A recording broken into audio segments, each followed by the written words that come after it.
Hello, everyone. We are live. Thank you for joining us. This is episode number 9 of Lifestyle Shifts.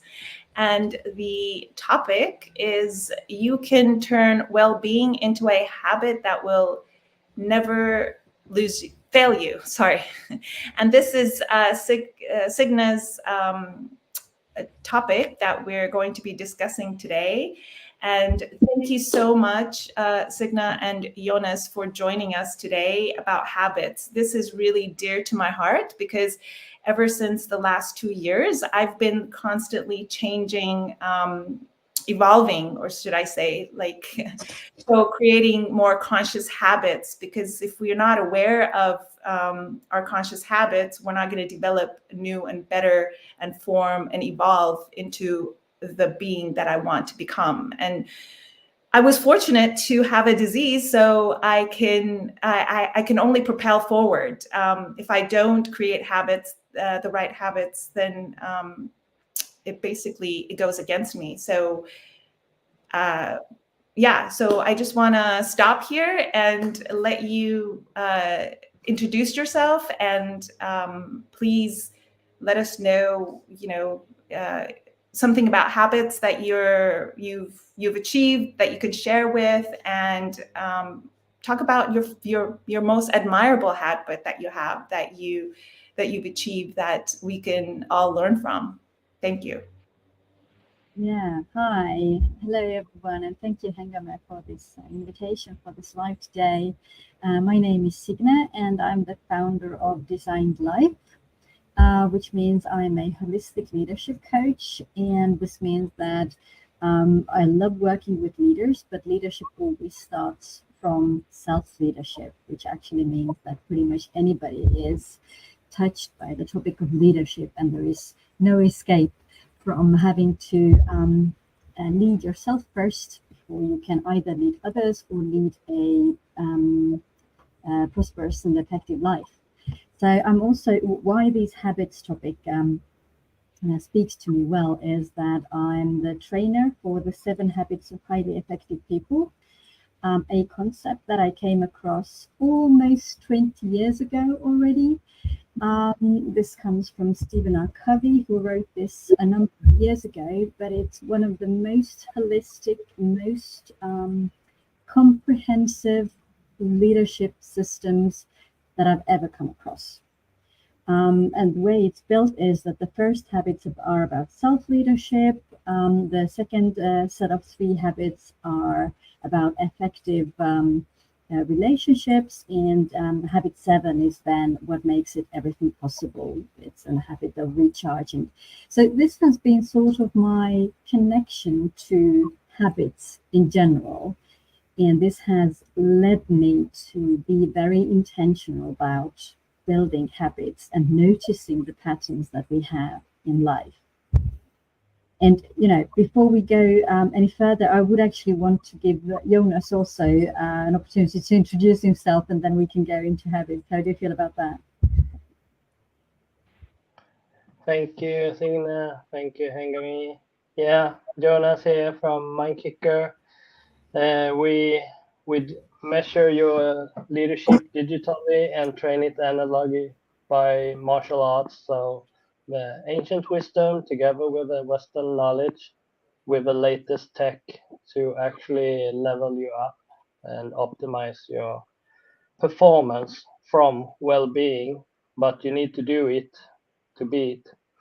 So that's me.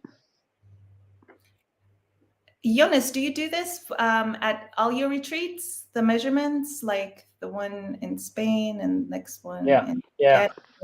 Okay. It's optional. It's optional, but I offer every participant to monitoring themselves and get the data, and then we can use the data to make the best out of it. Okay, so you provide retreats and workshops, or? Yeah, I do a little bit everything. So Okay. like seeing the holistic way of seeing it. So I do what need to be done, and that's why I love the habits as well. So it's fun that Signe says 7 habits, and I said my toothbrush model is 7 habits in one. So while I'm brushing my teeth, I do 6 other habits in the same time of 2 minutes. Can you clarify that a little bit more? Yeah. Okay. So Hi, my Terry. way to implement habits is to add one new habit to you already have a good habit. And toothbrushing is the most common habit that people have in the morning. So I added one more. So in the morning, I brush my teeth normally with right hand, and I balance on my left foot. So I coordinate my body alignment to also build up my balance. And then I added a little bit strength training as well. So I do squats while I'm brushing my teeth. So then I'm up to 3 habits in one already. So that's my thing to add on. And then I have the same as evening habits and day habits and everything. So I try to explore what more is possible. I love it. I mean, honestly, that's what I've been trying to incorporate myself. Like when I walk from one room to another, I go on my tiptoes. And then when I come back, I walk on my heels. And I'm like, why should I just mindlessly walk from one room to the other? Why not make it a little bit more fun as I come up the stairs? Because I live on the 4th floor. And I'm not just walking just, normally. I'm like taking either even the 2 steps is fine too. But then I walk sideways. Like I'm like, okay, well, I can go across this way and across that way. So I didn't know I was actually doing this, but I'm like, why should I not introduce new movements in my day to day? Why should I do the same over and over again? So that's great to hear yours. Terry, would you like to introduce yourself? Sure, why not?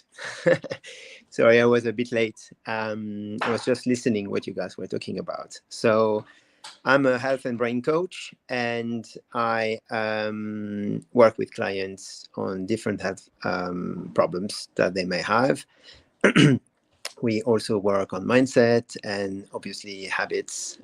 It's a big one. Yeah.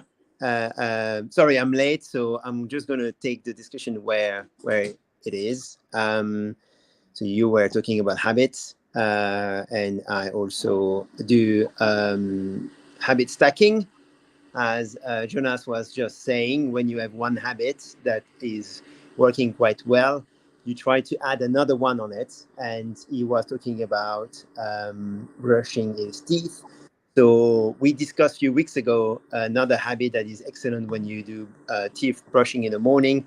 What you can add on top is oil pulling, which I'm sure some of the people here do.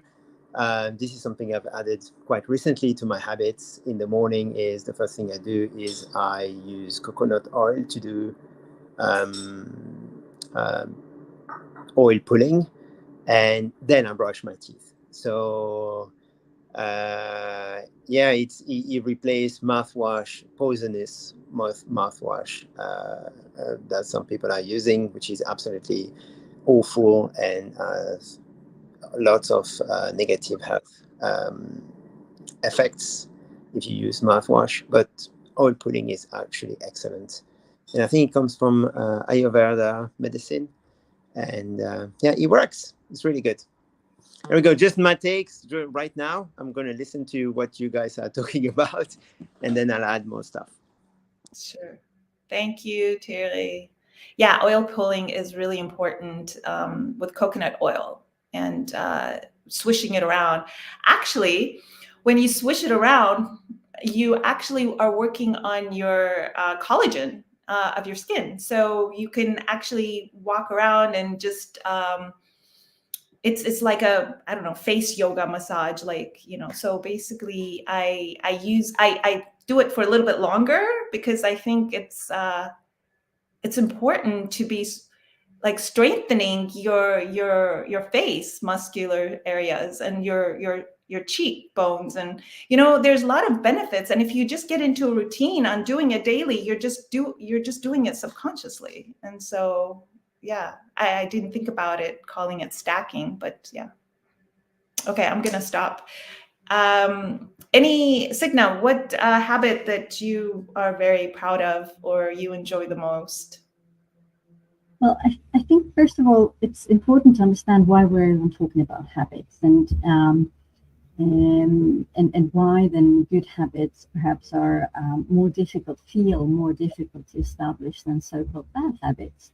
But it's important to understand that our brain is prone to build habits because habits take less energy, and our brain is always seeking the way to spend less energy, to spend more energy on more like vital things or unexpected situations or deep cognition. So that's why it's important to make your own well-being a habit, so you don't spend too much energy on that, but get a lot in return. And I think stacking, just like Jonas and Terry explained, is a wonderful way to build a habit, because then you connect this to something that you already do, which is easier to remember. I have to say that, having taught habits for a year and how to build habits, that I've come across a lot of teachings like you have to do one thing, I don't know, 21 days in a row to 60 days in a row to a year in a row, or whatever it is to build a habit. And I've just noticed that there is no one time frame that works. And I've noticed that for myself, for example, my spontaneous consecutive span to practice something is actually up to 14 days, 10 to 14 days. So I totally admire people who are actually able to do something 21 plus days in a row, because for me it's 10 to 14. But I've learned over the years that it doesn't really matter if I fall off the wagon. It's important that I get back on. So I've actually learned to utilize my own my natural span of these 10 to 14 days. I accept that I fall off, and as soon as I notice, may it have been a day ago or 2 days ago or even a week ago, I get back on, because this is the power of awareness.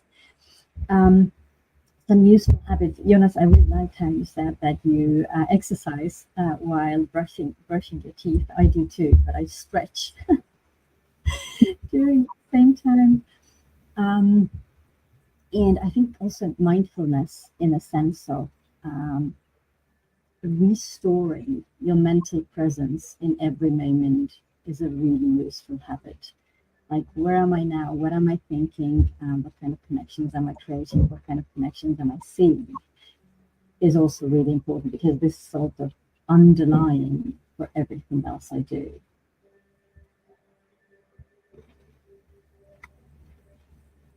I love it, Signa. I love it. Yeah, but I agree with you, the time frame, because the toothbrushing model, it works double as fast, because you brush them in the morning and you brush them at the nighttime. And are you really good, you do actually after lunch as well.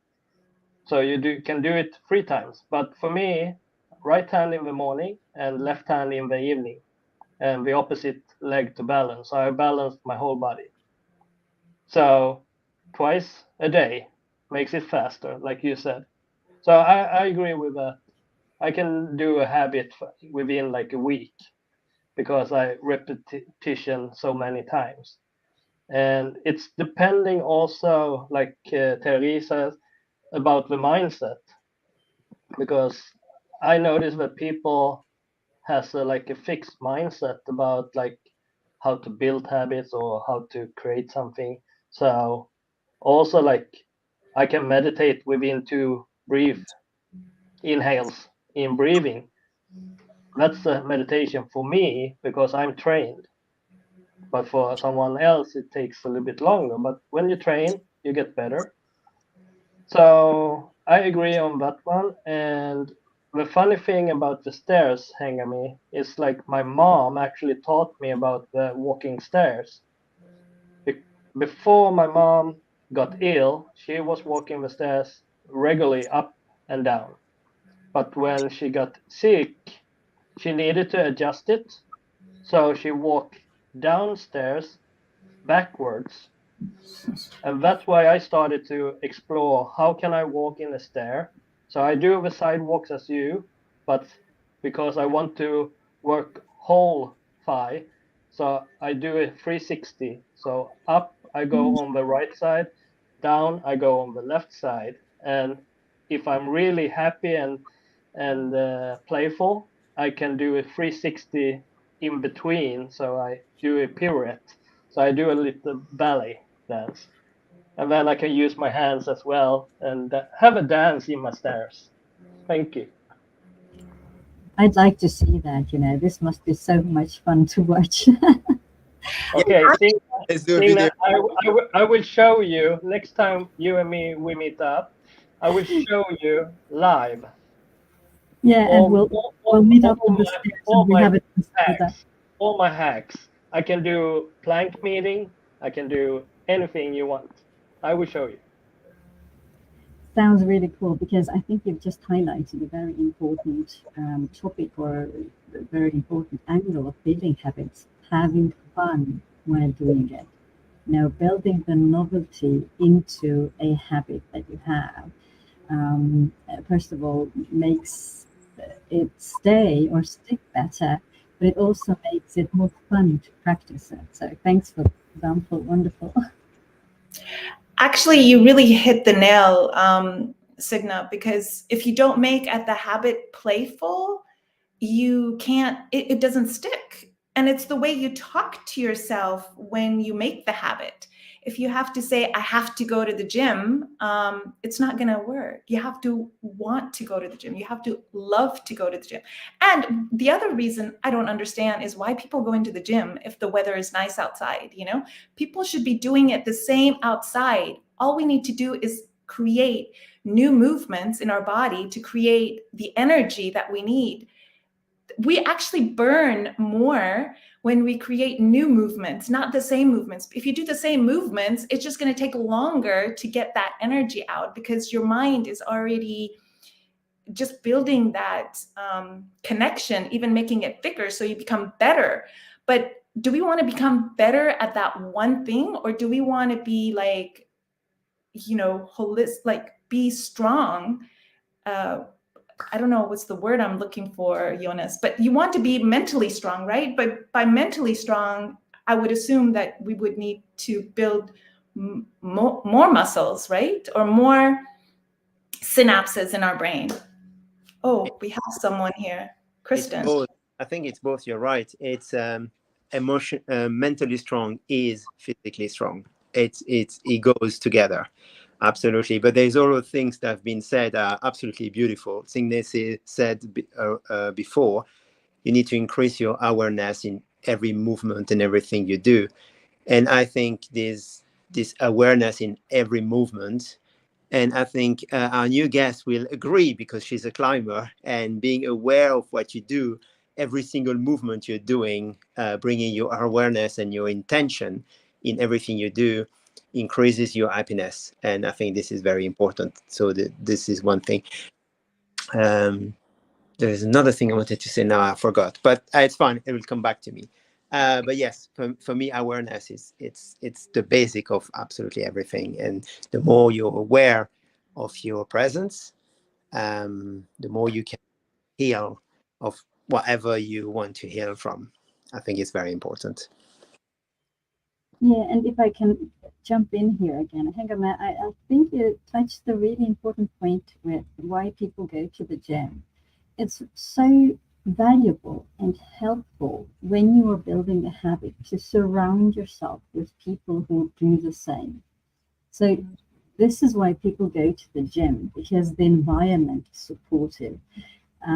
Even I, for example, it's easier for me to go to the gym or do my dance studio and to work out there than it is for me to go for a walk and then visit a calisthenics ground. So I do this, but it's easier for me to do this where I have other people and when the surroundings are also supporting that. Got it. Yeah, no, thank you for sharing. Kristen, would you like to introduce yourself? Thank you for joining. Yeah, thank you for having me. Yeah, my name is Kristen. I'm Norwegian, living in Germany, and I work as a movement and mindfulness coach. And yeah, I'm also a climber and a climbing coach, like Thierry said. And a lot of what I do in my work and also in my private life evolve around, yeah, creating and having good habits. Yeah. So that's a short introduction, and I'm looking forward to hearing what you guys have been talking about. And I think our lives evolve around habits, and we need them. And it's important to know how you can make good habits, but also how you can be aware of bad habits and change them. So yeah. Happy to be here. Thank you so much, Hengame, for organizing again. No problem, Kristen. Since you're a climber and none of us are, I don't know if Jonas is, but could you tell us a little bit how climbing can create better habits, or how you have to be present, right? So that's important. And then you can start becoming aware of achieving some better habits. Is that right? Am I correct when it comes to climbing? Yes, it's complex, but if I look at my work as a coach, maybe it's easier to explain it from there. When I start working with grown-up beginners, climbers, there's a lot of things to be careful with, because it's hard on the body, actually. Yeah. Because of course you have to defy gravity and go up the wall. And in the beginning, everybody has a lot of fun just doing that. But as we go along, we always make sure that people create habits around their security, of course, because you don't want to have a fatal accident or something like that. So we make it as secure as we can. When we're climbing inside, it's the same outside as well, but even when we climb inside in a gym, because that's also a gym, a kind of gym, and then we make sure that people warm up the right way, that they take care of their mental health on the wall, because a lot of people are afraid of falling. So we have to create really good habits around that to make sure that your stress levels are okay when you go climbing. I mean, you want to have fun, but still you have to be careful with your body. And so a lot of the work we do is we make sure that people have a frame, and then we also kind of, in the beginning, we take care of their habits in a way until they are able to do it on their own. Yeah. And I see a lot of people using the climbing to create habits for, let's say, mental health outside of the gym as well. And I think, Signe, I just listened to what you said. When you go to the gym or you do things with others, then it's easier to keep up the habits, because then people around you are doing the same thing, and then you can motivate each other, or you can hold others and yourself accountable to what you do as well. So yeah, it's really important in my work and also in my own climbing, for sure. Yeah. Thank you, Kristen. Jonas, you mentioned you do measurements. Is that something that I guess Kristen would benefit from, your measurements? Could you dive deeper into your habit measurements, or? Yeah, everybody can have a benefit of measure, because the data never lies. So it's the same like Kristen said. I'm coming from the pro athlete sports world, and we do always warm up. And when I go to the corporate world, I always ask when I have a lecture or speaking, how many of the employee has warmed up before the workday, and nobody has warmed up. So then it's so funny to see 4,000 people not warmed up, and just to change that habit to warm up a little bit before. So we have the Toyota warm up thing. So if we measure that, we can see if we adjust something, we get a new result. So it's easy to follow by data, because 1 becomes 2, 2 becomes 3. It's really easy to see. And that's why the measurement is really, really profound in our way of coaching and improve people's life in well-being and get the performance as a function. So yeah, we have yoga studios who have been monitoring the students before, during, and after yoga class, or in the sports world as well. So yeah, follow the money, like we said, but follow the heartbeat and follow the pulse and breathing instead. That's true. That's true. Okay, we are 26 minutes into our call. I know Signa and Jonas have to leave in a few minutes. Do you want to say last words or before we end our session? Or we don't have to end our session, by the way. I just wanted to make sure that Signa and Jonas have the opportunity to. I'm going to not talk. Okay. Yeah, well, maybe on a final note, just a small insight about changing habits and why is it difficult to change the so-called bad habits. I've noticed that when people are starting to change their bad habits, they deem the habit bad through and through. But we don't have any habits that do not serve us on some level of consciousness, whether consciously or subconsciously.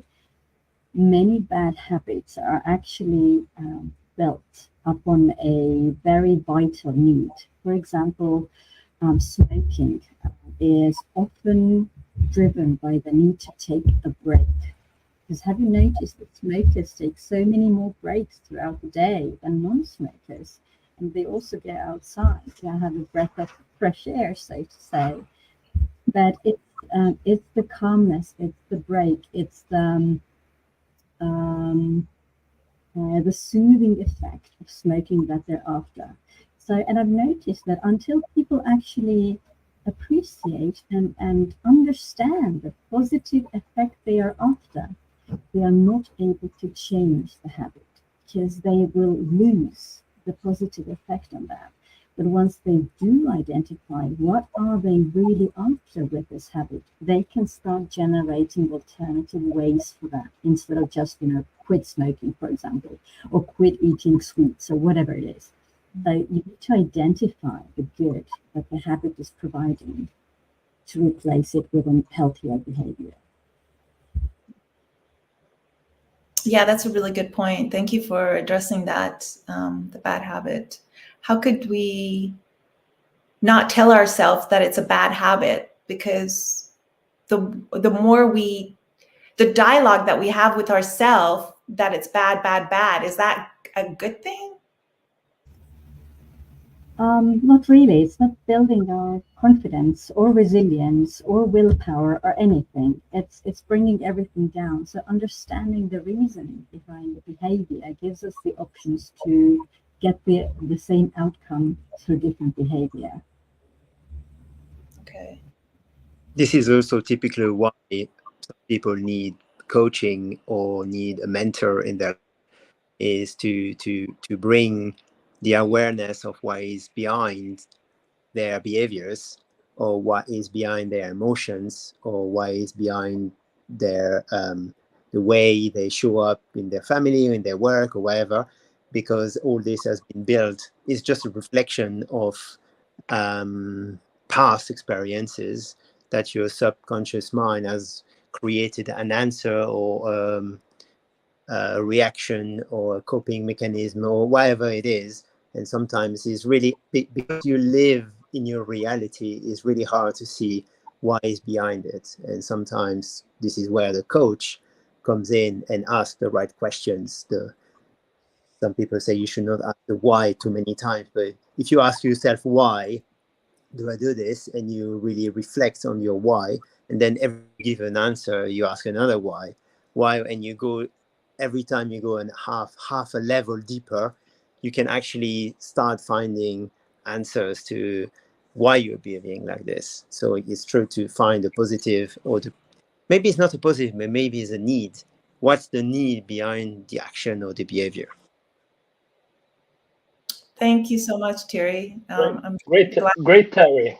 Great, Terry. I will jump off now, but I want to end this with Terry. It's great that you end with why, because I have my 4-year-old mindset that I ask 5 why to the adults, and that's the best way, because the 4-year-old oldies around the world, they are the best to ask why. So that's the keeper, to be playful. And Signe, I love the smoking habits. That's the one I'm really proud of, that I've been a smoker, but I removed the bad habit of smoking, but I still do the breaks. And that was the insight that I got to give me back as well as a former smoker. So thank you for bringing that up as well, Signe. And Christine, very nice to see you and meet you, and hope to climb with you someday. And Hengami, thank you again for a really great session. See you Yeah. guys. Thank you, Jonas. Thank you Yeah. so much. I just wanted to, we're 32 minutes, and I know Signa needs to leave, but I would really love to have like a continuing episode of habits, and maybe our next session would involve, the behavior behind it, because I think everyone wants a good habit. It's just a matter of not knowing, and if the mind is not ready to change behavior, so how can we change our behavior of how we see habits? Like, I don't think we all envision habits the same way, and we don't. Yeah, it's just how it's kind of a relationship. Tell me if I'm saying something weird, but I mean, if you look at habits as being hard, then it's more difficult. But if you see habits as being easy, wouldn't it be more nice? Isn't that a behavior? Hengame, I think you are starting a whole new interesting conversation here, but I also want to say thank you to yourself, to Thierry, and to Christian as well. I will jump off, but I will be looking forward to the next conversation with all of you. Thank you so much for having me. Thank you, Signa. Thank you so much. Thank you. Lovely to meet you. Thank you. Bye-bye. Bye. Hello. I think it's you said we want to have more about habits, but the whole podcast is basically shifting habits, right? When you want to be a lifestyle shifter, it's all about shifting habits. So I think we're going to get much more podcast about this subject. And It's a great topic, and I think Hengame, you are in the core of it all the time, actually. And I think it's so interesting to hear about how other people not just deal with their habit, but what are habits anyway? Because it's also a habit to get up in the morning. A whole life is full of habits. Exactly. We can't learn everything new every day. That would be too demanding, too many resources. If you have to learn how to brush your teeth every morning in your life, then I think that would be exhausting. But I think there are so many things that you guys talk about and discuss and share that evolve around this this theme. Yeah, it's great. It's so interesting. So I sat down and thought about my own habits, and I don't actually think of habits as bad. If you talk about bad habits, it's more like, okay, some habits are, I think, Thierry, you said it too, coping mechanisms, for example, and okay, then you have to have a closer look at them. But some of them you also kind of need in a way. So I think we have a lot to discuss further. It's true what you said, because the speaker was here before, just like Singe said habits are what we are, because our brain has been designed to use habits, because habits are something that do not use any energy, and we do a lot of things unconsciously. And now we know that our conscious self is only 5% of our brain, and 95% is unconscious. Why? It's all comes back to saving energy and not having to process difficult things, no, and keeping that energy for unexpected things that happens to our day. And this is why 95% of our behaviors, our habits, and we don't even think about it. When you go and brush your teeth, you don't think how you need to open the toothpaste and how you press it and which muscle you need to use to do that. And habits are exactly this. And it was great that she actually explained why we have habits in a very simple way, just because we need to be mindful. No, not us, but our body are mindful of how he uses energy. Yeah, thank you, Terry. Hello, Thomason. How are you? Hello. Hi. Hi, I'm so sorry. Very late. That's Work okay. demands and You all always that. start. Yeah. What did you We're say? just we're shifters, right? I mean, it's more, I don't want people to think that they have to be here at a certain time or they need to. I just want it to be with the flow, where what you're doing. So thank you for being here. And do you want to introduce yourself, or do you want to jump into habits? What's your favorite habit? What are you struggling with, or anything that is related? Feel free. Oh my goodness. um, I can't really pinpoint what. Okay, I'll say when it comes to sleeping early, I don't sleep early. I'm a night crawler. So I struggle with waking up early because I walk into the night sometimes. So and I usually covet the idea of starting very early in the morning where everywhere is quiet and just to have like this moment of deep work. You get, but it has not been possible lately. So most times I walk into the night, wake up in the morning, and of course there are distractions around, but I still try to make sure that I get into work mode basically. So it's usually the idea of like sleeping early. I don't, even though I feel like I can sleep early, but I find it hard to sleep early because I need to like do so much and all that. So I guess that's it basically. Yeah, that's it basically. Because I know I'm supposed to be sleeping at a particular time, but then I've not been sleeping well, like, and it's really affecting me already. You get, so I guess that's the whole that's really bad habit I'm struggling with, and I feel like for me, like switching into a habit, it works best when how will I put it now, when it becomes really a necessity, like okay, your survival depends on it, so I'm forced to get into that habit, and it's usually uncomfortable, of course, very very uncomfortable. I was reading a book by David Goggins, Can't Hurt Me, and I feel like I should read that book again. He was saying something about the mind. He said that many times we allow the mind to control us instead of us like speaking to our minds. We allow the mind to speak to us. So normally you want to do something like wake up early in the morning. Your mind is telling you, "Oh, you're tired. Just just a little sleep won't hurt." You get just a little sleep won't hurt. Like, but you have to tell your mind that okay, I don't enjoy this thing. I need to get up and do it. Okay, you don't enjoy sleeping early. You have to force yourself to like make sure that you finish up on time and not necessarily walk into the night before like sleeping. So it was like you don't have to enjoy your habits. You don't have to, like when you're switching, it's not usually easy. And it was like you shouldn't, like we shouldn't, like our minds like the pleasure of ease and convenience. So we need to tell our minds that okay, I don't want to find this convenient. I don't want to find it easy, which is easier said than done. You get. So I feel like this whole program is like making me see reasons why I need to adjust to a little bit of inconvenience, like healthy disease. Okay, let me use unease now, not disease now, like unease, to adjust to some habits and make sure that I don't get too accustomed to convenience.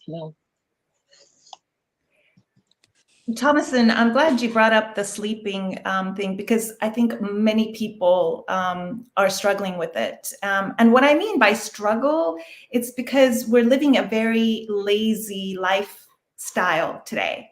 And we're just not aware of the impact on daily little tweaks that we could do to improve us. And so what I've realized myself is that when I don't have enough knowledge, it's harder for me to create that habit. So I've learned a lot about melatonin, and I've learned a lot about how humanity is designed. And so when I understand things, then I understand the importance of having our sleep when your melatonin starts. So basically cortisol and melatonin, they're kind of like go crosswise. Like your cortisol is really high and your melatonin is very low when with the light, and it goes the other way. So with the light that we have today in the room, I mean, even the normal light is not the best. And now we have blue light on top of it. So these are messing with our hormones. And this is something that the more we understand, the more likelihood you will change, and you won't tell yourself you have a bad habit. It's just that you didn't have enough knowledge to understand to get to a point to create the conscious habit. Does that make sense? Am I making any sense? But basically, this is what I've been realizing, because I thought I could sleep anytime, but because everybody else was doing it. Just because everybody else doing it doesn't mean it's right. Does that make sense? Sure. Yeah. Sure, it's just like, no, most people, if you attend a party, of course, pastries are always served. The usual, junk food is served in soft drinks are served at parties and everything. And since most people are not talking about this idea, talking against, junk food and fizzy drinks, it's accepted as normal. You understand? It looks like it's no big deal, but doesn't mean it's the fact that something is popular doesn't mean it's the right thing, and the fact that something has been accepted as the norm doesn't make it normal.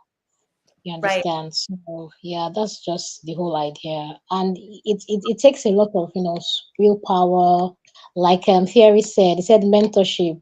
When you have a sense of accountability, when you have someone that you're accountable to, it gets easier for you to resolve it to resolve in yourself that okay, I'm going to stick to this and I'm going to continue for the long run. So that's just it. Yeah, and what I want to stress is, in order to stick to something, the more understanding you have of it, it's easier. Does Yeah, that sure. Because if you don't understand enough about it, then you try to keep doing it for a certain amount of time, but then you say, oh, it's going to kick in the habit. But if it's not actually, we say in Farsi, like, the penny drops. I guess that's how it is in English that we say. Isn't that the idiom? Like the penny drop. When the penny drops is when the habit sticks, is what I'm trying to say. Yeah. Anybody else like to add anything? Sorry, Kristen and Thierry, I've just been rambling.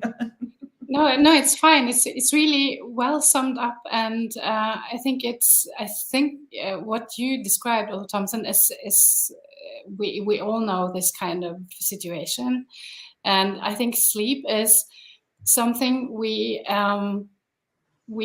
get, but we can't. how do you say that? If you have to give yourself a possibility to find out what your rhythm is. And I think we go through life cycles and situations that are always different. And then it's not that easy to get your own biorhythm the right way, or your circadian rhythm. I think that's what you call it. And I had some trouble, not trouble sleeping, but trouble getting into bed early enough to get up again at 5 o'clock, because that's my rhythm. So I wake up at 5 o'clock no matter what I do. But that doesn't mean that I have enough sleep. So I actually put a timer on half an hour before I wanted to go to bed.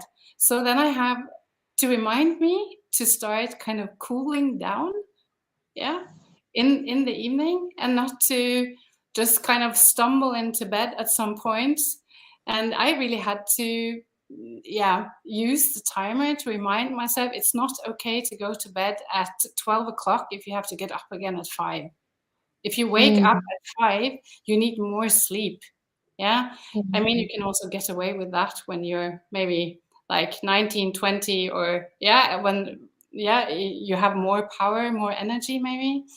But that was really important for me. So I think it was a really good idea. In the beginning, I tried to ignore my timer because of course it's nice to go into the night and then to stay awake. And I also enjoy evenings and nights a lot. But then I can't cope really well the next day. So that helped me actually to get into a better habit. I wouldn't say it was great, but it got better with time. And I think it was a slow process though. And I think it's important to know that habits often, they do not change fast. Yeah, sometimes you think, okay, you can just kind of snip your fingers and then the next week you will do everything the right way, but it doesn't work like that. And I think it's good to hear when people are honest about it, because sometimes it's like, yeah, I just changed this and I changed that and I just stopped smoking, for instance. And for me, it's like it takes so much time to change habits or behaviors. Let's call it behaviors. And I think it's really nice if people are honest about how long it actually takes.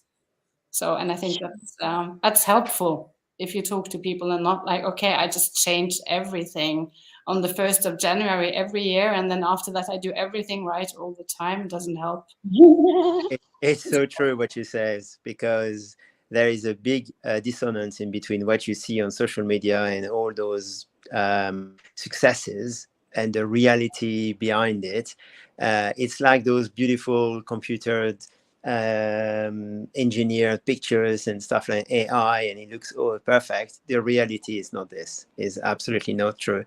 But when you have a habit that you use, that you are doing since quite a long time, like going to bed at a certain time and stuff like this, to try to say to go to bed 1 hour earlier, and to change your routine and to stop watching TV, let's say at 11, and then start meditating at 11:15, and then go upstairs and relaxing in bed. It works for 2 weeks, 3 weeks. And then what happens is your body is fighting you again, and you slowly, and it creeps in and you don't realize. And 6 months after, you're back in bed exactly at the same time you were 6 months earlier, and you're not meditating anymore, and you're not doing this, and you're not doing that. Why? Because your body has this insane ability to bring you back to your normal, but it does it very sneakily. It's really hard to actually detect. You start by slowly not doing what you want to do, because again, because when you, as we were saying before, when you implement something new, it takes an enormous amount of energy, and your body hates that. It's not, it doesn't want to do it. It's like fighting you all the time, but you have the motivation, you have the drive at the beginning, so it works.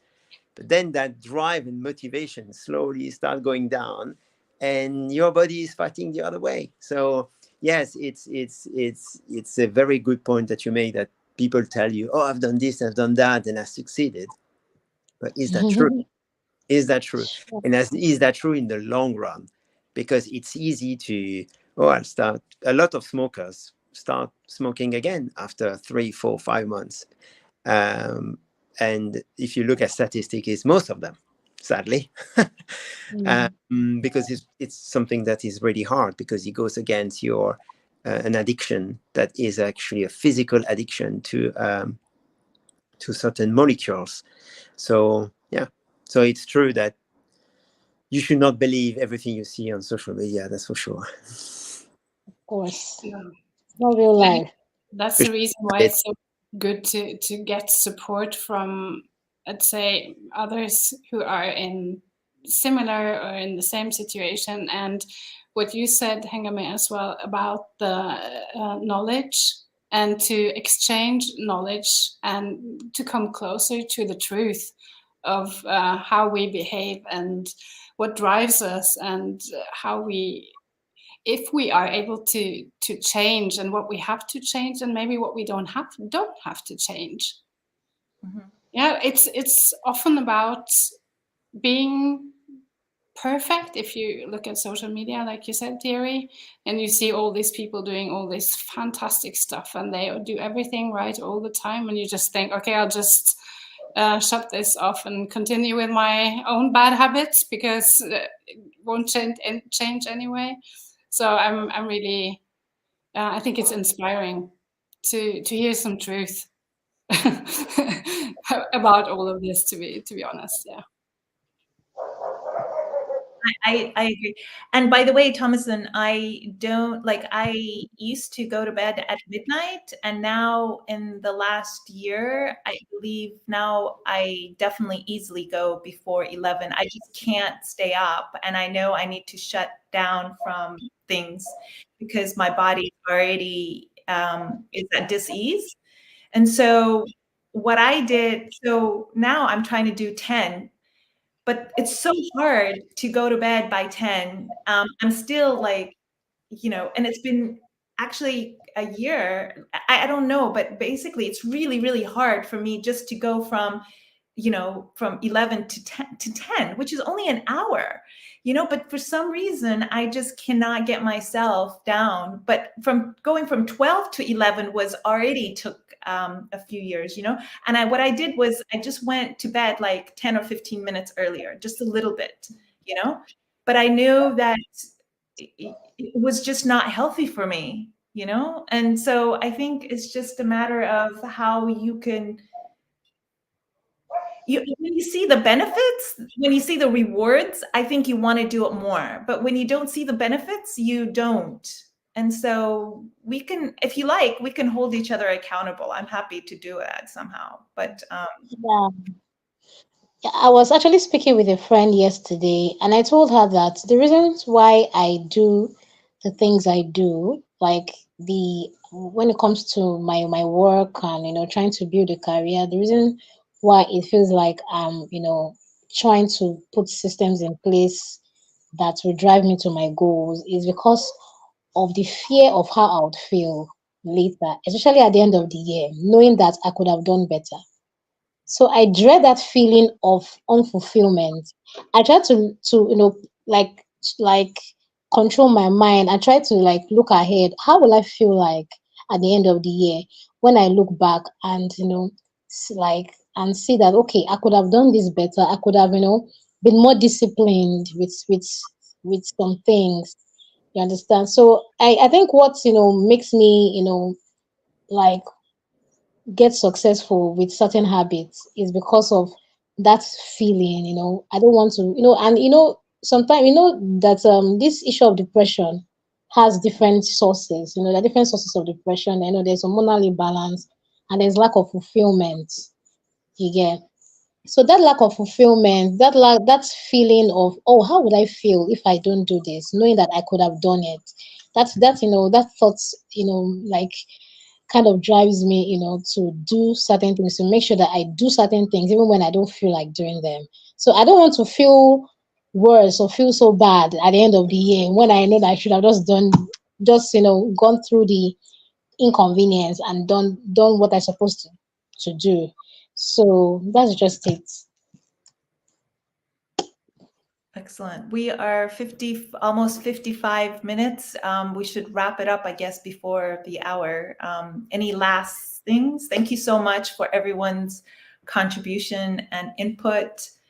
I hope we can continue this conversation because I think there's a lot of behavioral and how we view our habits and how we need to embrace them, how we should love and want to do this versus talking about substituting, good and bad, bad habits. I think the way we